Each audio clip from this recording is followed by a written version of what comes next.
Serious note ये है कि पोर्चुगल में हकीकत में काफ़ी ज़्यादा अनस्टेबिलिटी है। इमिग्रेशन से रिलेटेड काफ़ी अनस्टेबिलिटी है। हुकूमत को भी नहीं मालूम है वो क्या कर रहे हैं, लोगों को नहीं मालूम है क्या कर रहे हैं, लॉयर्स को नहीं मालूम वो क्या कर रहे हैं, कंसल्टेंसीज को नहीं मालूम है लोग क्या कर रहे हैं। वो जो बेचारे यूट्यूब पे आके जो बैड न्यूज़ वो ऐसा वाला हाथ रख के वो ऐसा वाला हाथ रख के वो जो बेचारे लोग हैं उनको कुछ नहीं मालूम है क्या चल रहा है, किसी को कुछ नहीं मालूम से बड़ी बड़ी बातें कर रहे हैं। हम सब मिलके कुछ एक कदम उठाएं। मैं एज द CEO ऑफ अल्सफर Portugal and the founder of अल्सफर, हम सब आपसे अपील कर रहे हैं, हम सब आपसे ये रिक्वेस्ट कर रहे हैं कि आप अपनी डिफरेंसेस और अपनी जो भी मिसअंडरस्टैंडिंग्स थी आप लोग की, जो भी है, आप इंडियन है तो मैं पाकिस्तानी को नहीं पसंद करूंगा, पाकिस्तानी है तो मैं इंडियन को नहीं पसंद करूंगा। Okay, so I am addressing to all the immigration law firms. I am addressing to all the consultancies based in Portugal. I am addressing to all those influencers, all those YouTubers, all those who are into immigration and who provides immigration information. Hello guys, this is Jabran Syed. And I'm Asma Syed. Welcome to Alsafar Portugal Immigration Consultancy. जी, अगर आप channel पे नए आए हैं तो आपको बता देता हूँ कि हमारे चैनल पे और हमारी कंपनी में आपको पोर्चुगल इमिग्रेशन से रिलेटेड सारी इंफॉर्मेशन दी जाती है और सारी सर्विसेज भी प्रोवाइड करते हैं। If you are interested for D2, D7, D8 and golden visa you can contact अस।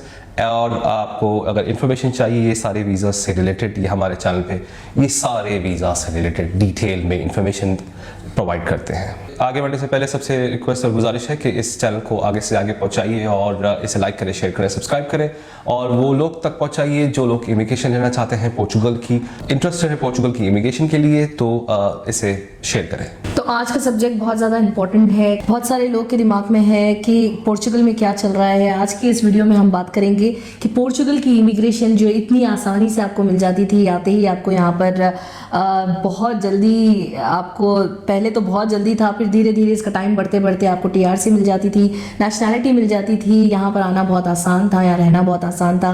क्या अब ये सारी चीज़ें वैसे ही बरकरार है या बहुत सारी मुश्किलात आने वाली है या आ चुकी है, क्या चल रहा है यहाँ पर? तो इस वीडियो में इस सारी चीज़ों पे हम डिस्कस करेंगे। क्या यहाँ की इमिग्रेशन अभी इतनी ईजी है जो पहले थी या अभी बहुत ज़्यादा डिफ़िकल्ट हो चुकी है? फैमिली यूनिफिकेशन पे क्या यहाँ पर अपॉइंटमेंट्स खुले हुए हैं, क्या चल रहा है, इस बारे में हम आज के वीडियो में बात करेंगे। जी, without further ado, let's start the video. जैसे हमदान कह रही थी मौजूदा हालात के मुताबिक एक्चुअली हम आपको अपडेट करने आए हैं और डिस्कस करने आए हैं और थोड़ी सी सीरियस बात करने के लिए आए हैं क्योंकि थोड़ी चीज़ें जो है काफ़ी अलार्मिंग हैं और काफ़ी लोगों को फ़र्क पड़ने वाला है, काफ़ी सारे लोग अफेक्ट होने वाले हैं इस चीज़ में। तो चीज़ों को गौर से सुनिए, क्या क्या नुकसानात हैं और फिर उस प्रिवेंट कैसा करना है, उसको फिर आउटकम कैसा करना है, आपको लड़ना कैसा है। मतलब बहुत सारी चीज़ें एक्चुअली आज डिस्कस होने वाली हैं और बहुत सारी केसेस जो कुछ लोगों ने हमें कांटेक्ट किया उनके केसेस भी डिस्कस हम करेंगे, specially related to D type visa. तो बहुत सारी चीज़ों पे आज का डिस्कशन है। अच्छा, एक केस से शुरू करते हैं। पहला जो सब्जेक्ट है वो है D8 का। एक कस्टमर थे, हमारे कस्टमर नहीं लेकिन वो कोई UAE में कोई इमिग्रेशन कंसल्टेंसी है, उनके थ्रू उनको D8 का वीज़ा मिला और वो यहाँ पे आए। यहाँ पे आने के बाद एक्चुअली उनका अपॉइंटमेंट था, आयमा में अपॉइंटमेंट था और क्या क्या हुआ मैं आपको तफसील से बताता हूँ। तो D8 का वीज़ा उनका लग गया, वो यहाँ पे आए। यहाँ पे आने के बाद उनका जो आयमा का अपॉइंटमेंट था, वो आयमा के अपॉइंटमेंट में लॉयर को साथ में लेके जाके बायोमेट्रिक के लिए गए थे। अच्छा, बायोमेट्रिक के लिए जाने के बाद आयमा ने उनका ही केम ऑन D8 वीज़ा। यहाँ पे उनका बैंक अकाउंट था, यहाँ पे उनका हाउस कॉन्ट्रैक्ट था, यहाँ पे उनका इंश्योरेंस था, यहाँ पे उनके सारे डॉक्यूमेंट्स थे, हर चीज़ था और उनका केस रिजेक्ट कर दिया आयमा ने ये बोल के कि आपके पास सोशल सिक्योरिटी नहीं है। सोशल सिक्योरिटी NIS का जो पेपर आता है वो NIS का पेपर नहीं है, तो D8 को रिजेक्ट कर दिया। यूजुअली D टाइप वीज़ाज वहाँ से ही एम्बेसी से अप्रूव या रिजेक्ट होती, D type visa usually reject नहीं होती। उनके पास तो वीज़ा था ना, वो 120 डेज़ का वीज़ा लेके यहाँ पे आए, और यहाँ पे उनकी बायोमेट्रिक थी, डेट था, अपॉइंटमेंट था आयमा के ऑफिस में, वहाँ पे जाना था, डॉक्यूमेंट्स वगैरह सब सबमिट करना था, बायोमेट्रिक देना था, और जो घर का जो एड्रेस है यहाँ पे, वो घर के एड्रेस के ऊपर उनके पास TRC कार्ड आना था। लेकिन वहाँ पे जब अपॉइंटमेंट हुआ तो वहाँ पे ही ये तो बहुत यूनिक हुआ, ऐसा कभी नहीं हुआ। यहाँ पे आयमा ने रिजेक्ट कर दिया उनका फाइल, वो ये बोल के कि निस नहीं है उनके पास। D8 के लिए, D8 is a digital nomad visa, तो वो कोई टैक्स नहीं पे करता।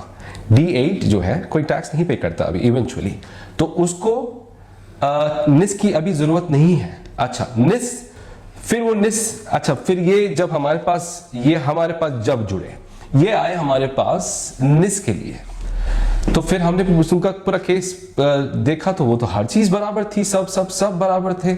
और वो जो 4,500 यूरो एक्चुअली उनको सैलरी आती है फ्रॉम फॉरेन कंपनी, तो हिज अ डिजिटल नोमैड, तो कंपनी के लिए काम करते, US बेस्ड कोई कंपनी थी उनकी, और वो उनकी सर्विसेज प्रोवाइड करते थे, और वो 4,500 उनकी सैलरी वगैरह आ रही है, और पोर्चुगल के बैंक अकाउंट में भी ट्रांसफर हो गई है, यहाँ पे उनका पोर्चुगल में बैंक अकाउंट भी है। अच्छा वो निस के लिए आए, तो मैं तो बिल्कुल शॉक हो गया, मैंने निस के लिए आपका आयमा रिजेक्ट कर दिया, तो हाँ आयमा रिजेक्ट कर दिया। अच्छा फिर उनके जो डॉक्यूमेंट्स थे, वहाँ का जो VFS का अपॉइंटमेंट, उनका जो वीज़ा कॉपी, पासपोर्ट, ये सारे चीज़ें लेके फिर हमने निस अप्लाई किया। निस अप्लाई करके भी ऑलमोस्ट 2 महीने हो गए हैं। ये बहुत स्ट्रॉन्ग डॉक्यूमेंट है, VFS का जो अपॉइंटमेंट है वो बहुत ही स्ट्रॉन्ग डॉक्यूमेंट है। वो डॉक्यूमेंट आने के बाद तो फिर आपको निस इशू करना ही है, तो निस इशू अभी तक भी नहीं हुआ। फिर हम लोग सोशल सिक्योरिटी ऑफिस भी गए, हमारा जो लॉयर है वो साथ में गया, वो जाने के बाद हाँ अभी अंडर रिव्यू है, अभी देख रहे हैं, चल रहा है।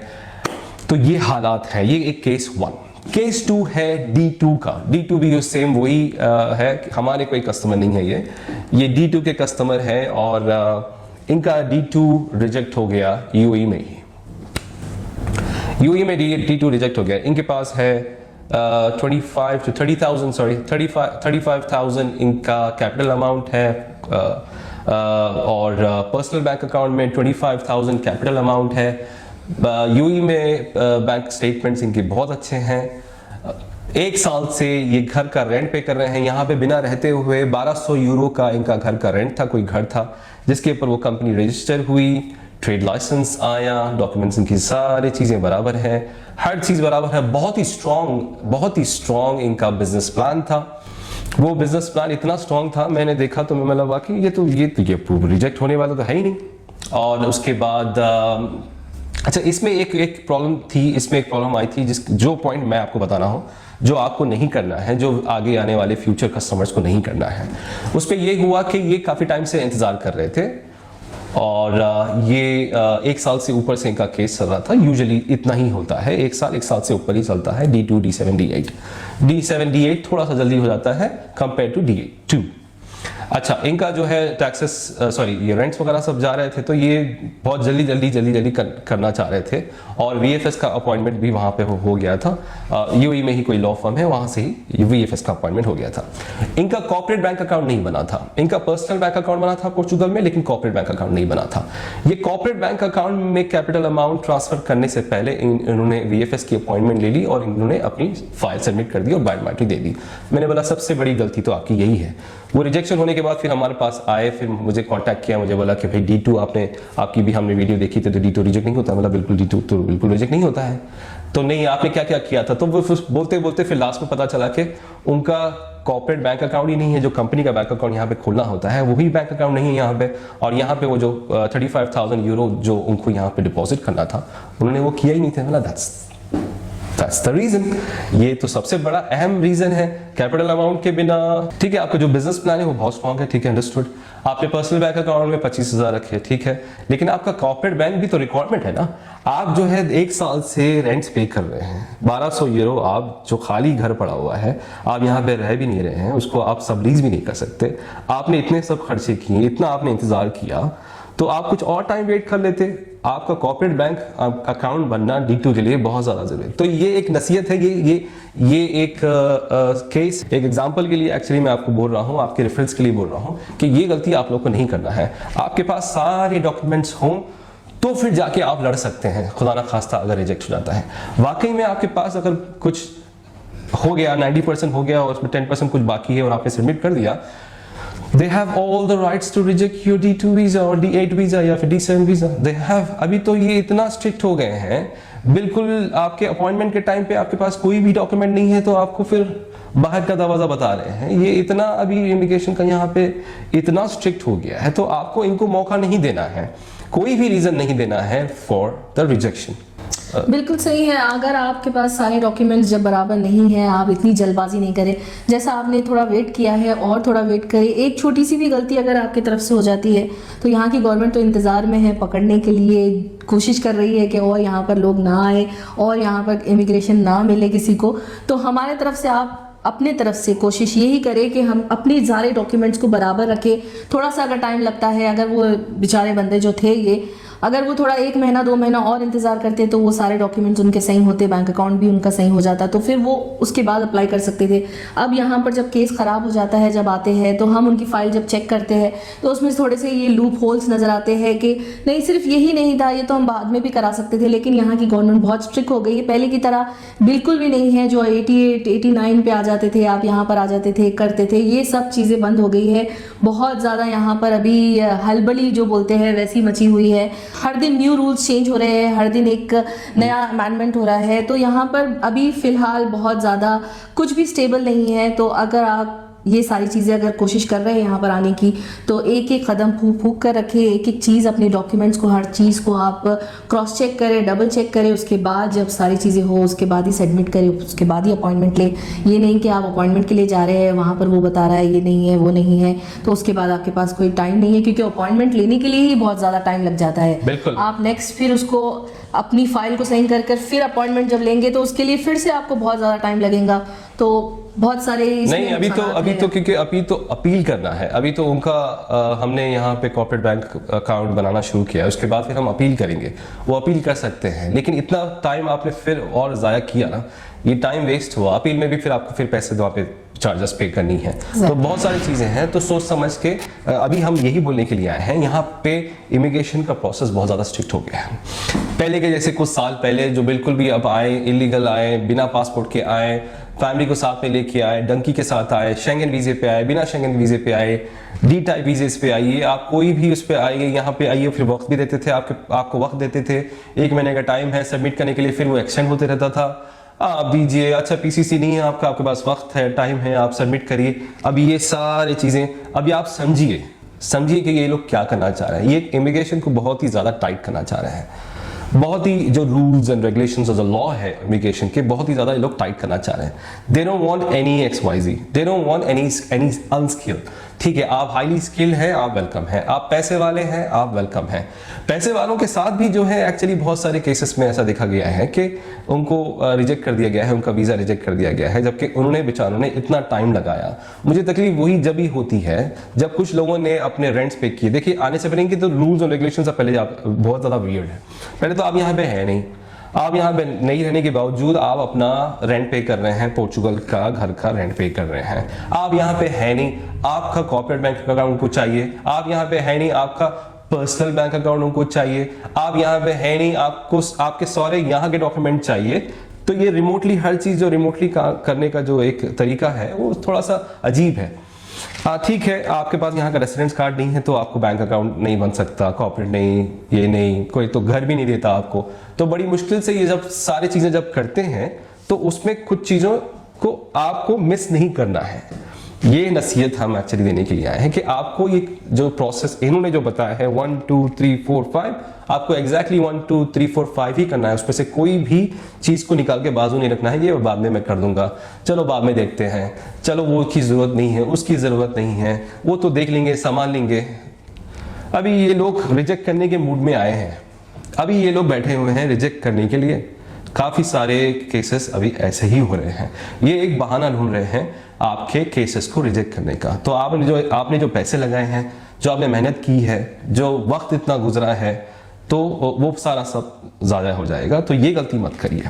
ये एक टॉपिक हो गया, ये सब्जेक्ट खत्म हो गया। मैं आप बात करने वाला हूँ कुछ और सब्जेक्ट पे। अच्छा, अब थोड़ी सीरियस नोट पे आते हैं।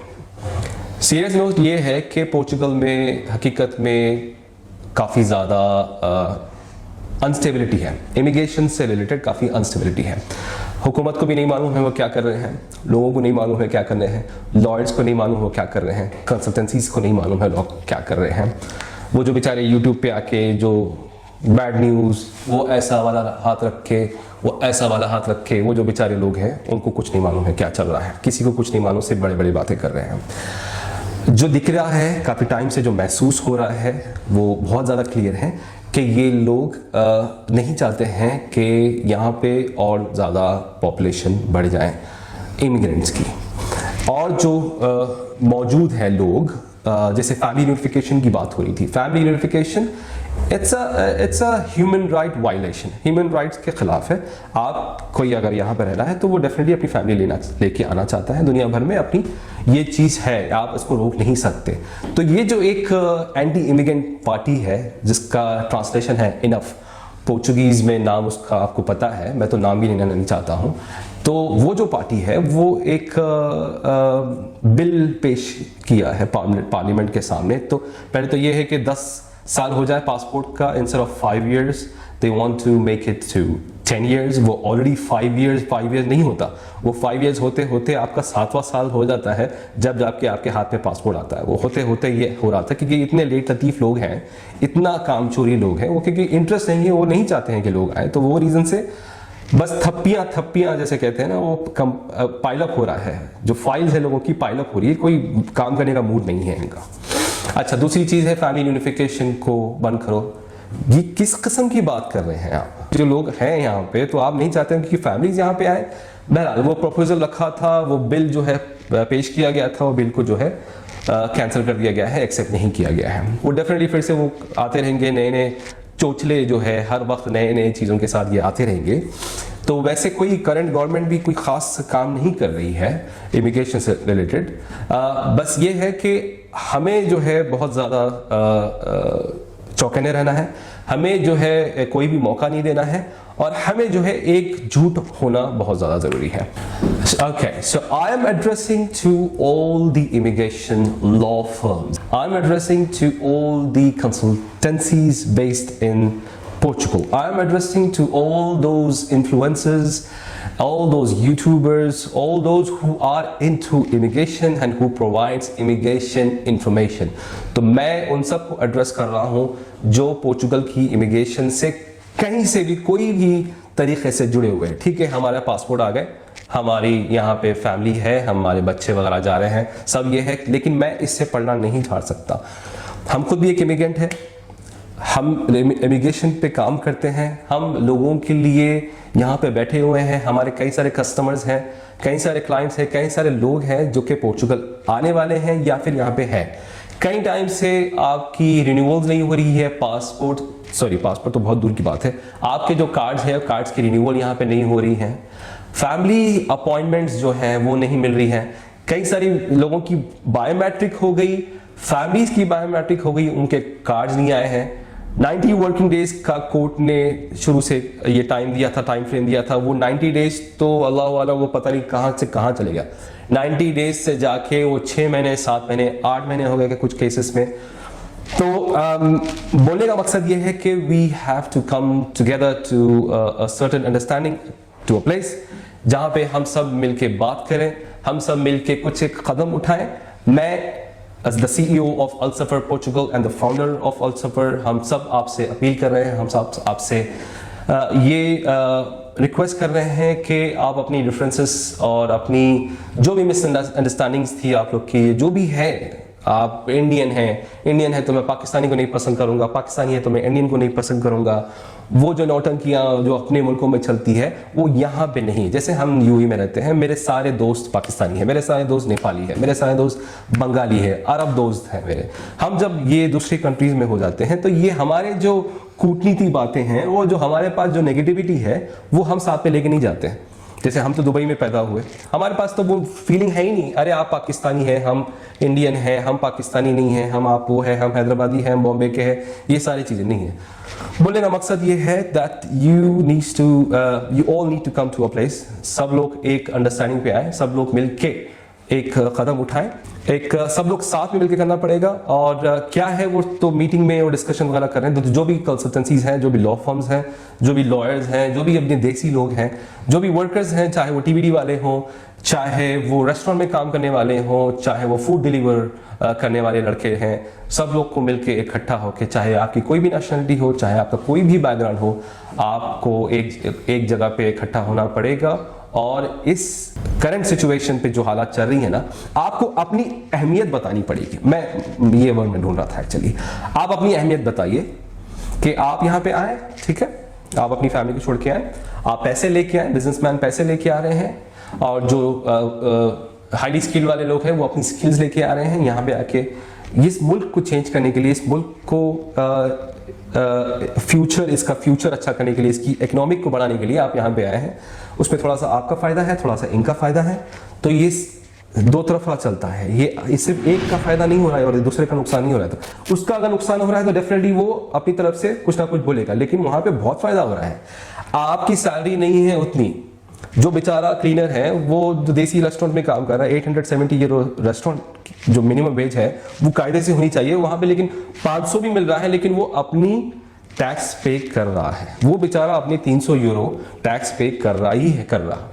तो हमें डिसाइड करना है कि क्या करना है। हम सबको एक जगह पे इकट्ठा होके एकजुट में एक ही नारा, एक ही मकसद हमारा होना चाहिए कि ये जो नाइंसाफी हो रही है, ये आप इतना सब करने के बावजूद भी, ये मुल्क को इतना वक्त आपने दिया, आपने अपना काम दिया, अपना खून पसीना दिया, और इन रिटर्न आपके कार्ड अगर रिन्यू नहीं हो रहे हैं, आपकी फैमिली को अगर आप बुला नहीं सक रहे हैं, आप इंस्टेड ऑफ 5 इयर्स आपका टाइम ऑफ पासपोर्ट आपका बढ़ रहा है, तो ये थोड़ी सी नाइंसाफी है। ये हमारे रिलीजन में भी नाइंसाफी को बर्दाश्त करने का एक हद होती है। बर्दाश्त इतना भी ना करे कि सामने वाला फिर आपको दबाते ही जाए। जी हाँ, बिल्कुल। ये एग्रीकल्चर में जो लोग काम करते हैं बेचारे, इतनी धूप में, इतनी गर्मी में या सर्दी में, जो भी वेदर होता है, काम करते हैं, जो टीवीडी चलाते हैं, जो रेस्टोरेंट्स में काम करते हैं, सारे लोग इतनी मेहनत यहाँ पर करते हैं, अपनी फैमिलीज को छोड़कर यहाँ पर आए हैं, एक मशक्क़त कर रहे हैं। स्टार्टिंग से दिमाग में एक एम बनाकर आए हैं कि 5 इयर्स में पासपोर्ट मिल जाएगा, TRC ले लेंगे, कुछ बनने के लिए, कुछ तब्दीलियाँ लाने के लिए कर रहे हैं। तो गवर्नमेंट को इनकी रिस्पेक्ट करनी चाहिए, इमिग्रेंट्स की रिस्पेक्ट करनी चाहिए। ऐसे नहीं कि मार के कहीं भी जा रहे हैं, पकड़ रहे हैं, भिजा रहे हैं, ये नहीं कर सकते। आपको रेस्पेक्ट देनी चाहिए इमिग्रेंट्स की। अगर ये 1 महीने के लिए भी अगर सारे टीवीडी वाले अगर गाड़ी नहीं चलाएंगे, या फिर ये सारे जितने भी डिलीवरी बॉयज़ हैं बेचारे, ये सारे अगर काम नहीं करेंगे, ये सारे जितने भी जो देसीज है, नॉन देसीज है, ये सारे जो मेहनत कर रहे हैं यहाँ पर, जो आकर यहाँ पर इतनी मशक्क़त कर रहे हैं, अगर 1 महीने के लिए आंदोलन पे उतर जाए कि हम ये सारा काम नहीं करेंगे, तो इनकी जो कंट्री है वो ठप हो जाएंगी। इनको पता चलेगा कि टैक्सेस नहीं आ रहे हैं, काम नहीं हो रहा है, तो हमें कितना लॉस हो रहा है। अभी इनके सारे पॉकेट फिल हो रहे हैं, हर चीज़ मिल रही है, तो इनको बहुत आराम से ये बैठ के बोल रहे हैं, जितने आगे जितने बीच है, मतलब बीच कश्ती में आपको रोक कर बोल रहे हैं कि अब यहाँ से आप रिवर्स वापस चले जाइए, यहाँ पर आपकी फैमिली नहीं आ सकती। तो ये बिल्कुल एक नाइंसाफ़ी है। इसके लिए आपको आवाज़ उठाना बहुत ज़रूरी है, सबको एकजुट होकर बोलना बहुत ज़रूरी है, क्योंकि ये अगर 50-100 लोग अगर इस बारे में बात करेंगे तो गवर्नमेंट इसके ऊपर कोई ध्यान देने वाली नहीं है। हाँ, अगर बोल रहे हैं तो बोल रहे हैं, इट्स ओके। क्योंकि जब भी कोई नई गवर्नमेंट आती है वो चाहती है थोड़ा सा एक इनकलाब लेकर आए, कोई नया बोले, यहाँ की पब्लिक को थोड़ा सा खुश करे। जो पोर्चुगीज़ लोग हैं उनकी तरफ अपना जो पक्ष है ज़्यादा बताए, अपना जो इंटरेस्ट है ज़्यादा बताए। इमिग्रेंट्स की वजह से आप लोग को बहुत मुश्किल हो रही है। तो ये स्टार्टिंग के थोड़े से चोंचले हैं, लेकिन ये आगे जाके इनको नहीं पता है कि इमिग्रेशन बंद करने से इनका कितना बड़ा नुकसान होगा। जो कंट्री यहाँ तक पहुँची है डगमगाते हुए या जैसे भी पहुँच गई है, इनको इमिग्रेंट्स बहुत ज़्यादा ज़रूरी है। तो जब आपको कोई चीज़ ज़रूरी होती है तो आपको उसकी रेस्पेक्ट करनी चाहिए, और आपको भी अपनी रेस्पेक्ट बताना ज़रूरी है, शो करना बहुत ज़रूरी है कि हम आपके लिए कितने ज़रूरी है। यहाँ की जो चीज़ें हैं जो चलने के लिए, यहाँ का जो निज़ाम है उसको चलाने के लिए, इन टर्म्स ऑफ आप टैक्सी चला रहे हो, या आप रेस्टोरेंट में काम कर रहे हो, या आप एग्रीकल्चर में काम कर रहे हो, ये छोटे छोटे जॉब्स जो है ये कोई भी करने के लिए तैयार नहीं है। कम सैलरीज में अपने आप को अपना पेट मार के बेचारे अपनी फैमिली को नहीं भिजाते हुए पैसे अगर आपको पे कर रहे हैं, तो आपको उनको थोड़ी सी रेस्पेक्ट देनी चाहिए, उनके लिए आसानियां पैदा करनी चाहिए, बजाय इसके कि उनके लिए मुश्किलात हो। उनके कार्ड्स रिन्यूअल नहीं हो रहे हैं, उनको पासपोर्ट के लिए टाइम और बढ़ाया जा रहा है। ये सारी चीज़ें अभी तो कंफर्म नहीं हुई है, लेकिन आधे लोग तो ये सुन के ही बहुत ज़्यादा परेशान हो जा रहे हैं कि अरे 10 साल हो जाएंगे तो कैसा होगा, फैमिली को नहीं बुला सकेंगे तो कैसा होगा, फिर बेचारे 3-4 साल यहाँ पर अपना टाइम खराब करते हैं, फिर सोचते हैं कोई और कंट्री में चले जाए, फिर वहाँ पर टाइम, तो ये सारी जिंदगी इंसान के पास नहीं पड़ी है। बिल्कुल। वैसे भी दुनिया में इतने बुरे हालात चल रहे हैं, कहीं कुछ चल रहा है, कुछ भी कभी भी कुछ भी हो सकता है। तो सुकून की जिंदगी के लिए इंसान अपनी कंट्रीज छोड़कर यहाँ पर आया है कि वही रीजन से एक्चुअली आपने पोर्चुगल सेलेक्ट किया था। पोर्चुगल Exactly, आप starting में आए थे इसी एक reason से। वाकई में एक जेम है, इट्स अ जेम, और बहुत ही ज़्यादा प्रेशियस जेम है, और वाकई में बहुत ज़्यादा मैं पसंद करता हूँ। हम दुबई में पैदा हुए, हम Dubai is like my own city, UAE is a country. हम हैं बर्र सग़ीर से, लेकिन हम वहाँ पे पैदा हुए, तो वो एक मोहब्बत है यूएई से, दुबई से स्पेशली, क्योंकि हम हैं दुबई शहर से। और वही सेम चीज़ और वो जो सेम फीलिंग है वो है लिस्बन के लिए, पोर्चुगल के लिए। पोर्चुगल ने माशाल्लाह, पोर्चुगल बहुत खूबसूरत है। पोर्चुगीज़ दोस्त भी हैं मेरे, ओके। पोर्चुगीज़ लोगों से मेरे काफ़ी सारे काम होते हैं, इंट्रैक्शंस होती हैं। मेरे लॉयर्स हैं तो वो काफ़ी फ्रेंडली है, हम लोग आउटिंग करते हैं, हम लोग बाहर वगैरह जाते हैं।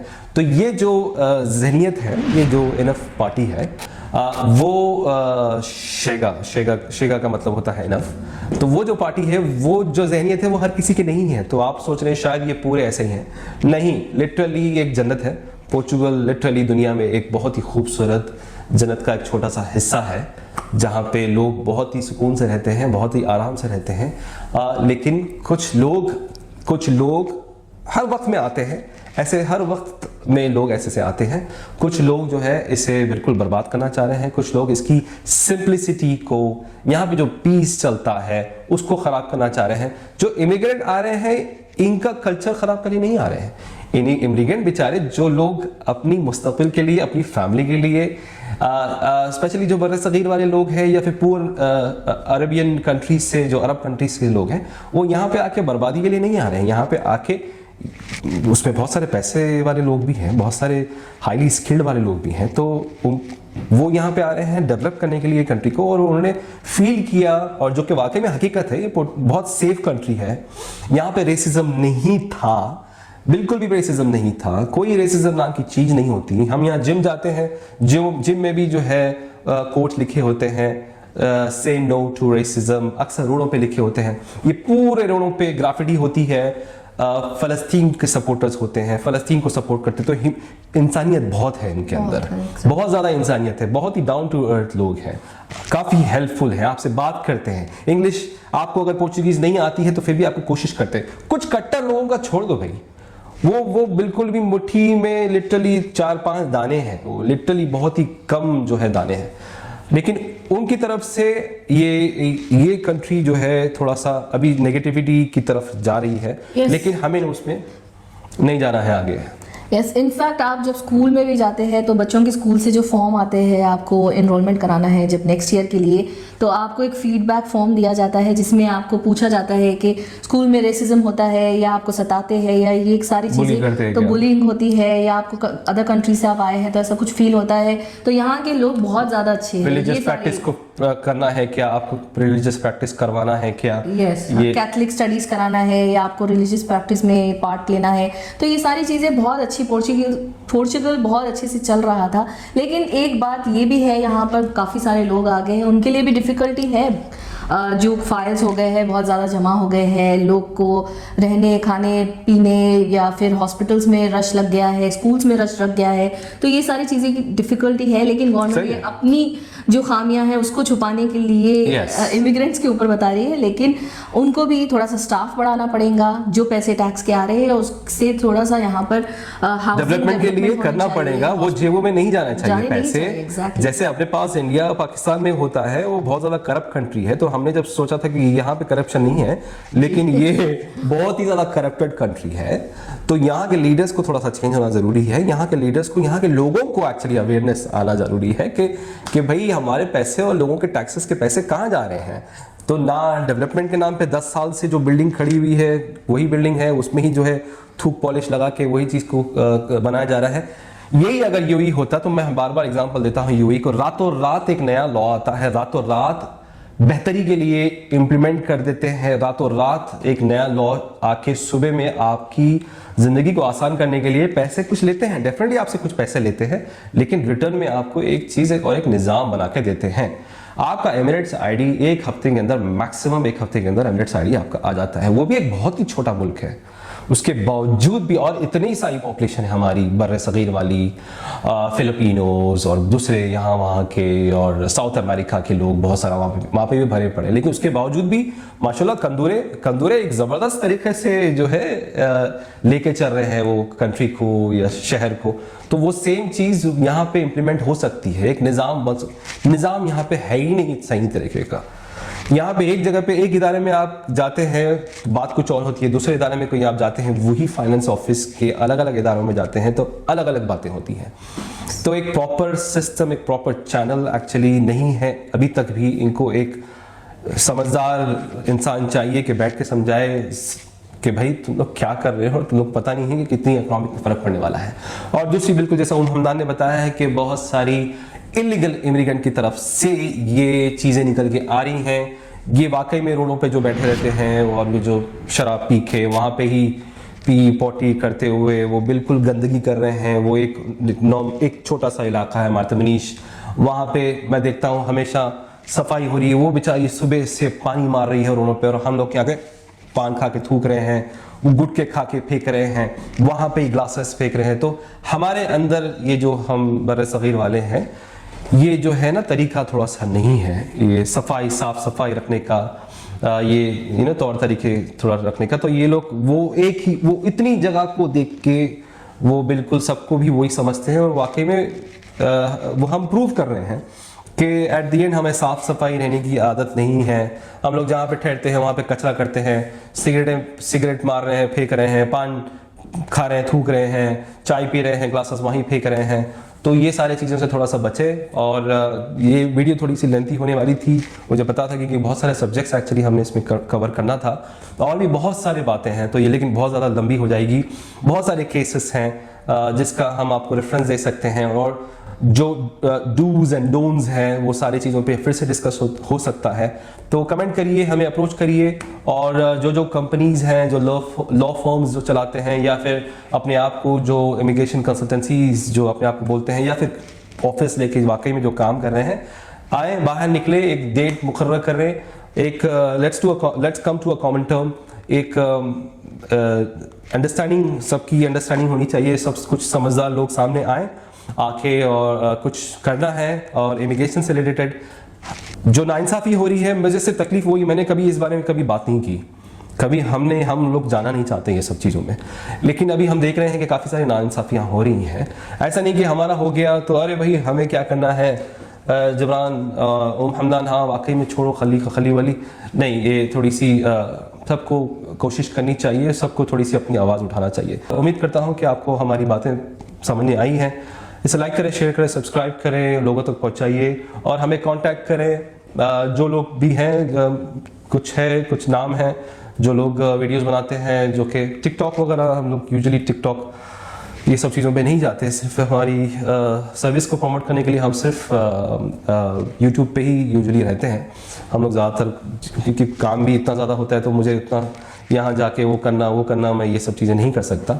तो आप हमें ईमेल करिए, अप्रोच करिए, हमारे नंबर्स हैं, एम्प्लॉयज़ हैं माशाल्लाह ऑफिस में, सबसे बात करिए, हमारे ऑफिस आइए, ऑफिस आके बैठिए या हम आपके ऑफिस आते हैं, सब लोग मिलके इंशाल्लाह ताला, चाहे वो गुरुद्वारे वाले लोग हों, मस्जिद वाले लोग हों या मंदिर वाले लोग हों, जो भी है चर्च वाले लोग हों, जो नेपालीज़ हैं, बंगालीज़ हैं, सब एक जगह पे इकट्ठा होकर इंशाल्लाह ताला कदम उठाते हैं। मेरा नाम है Jibran Syed. And I'm Asma Syed. Peace be upon you all.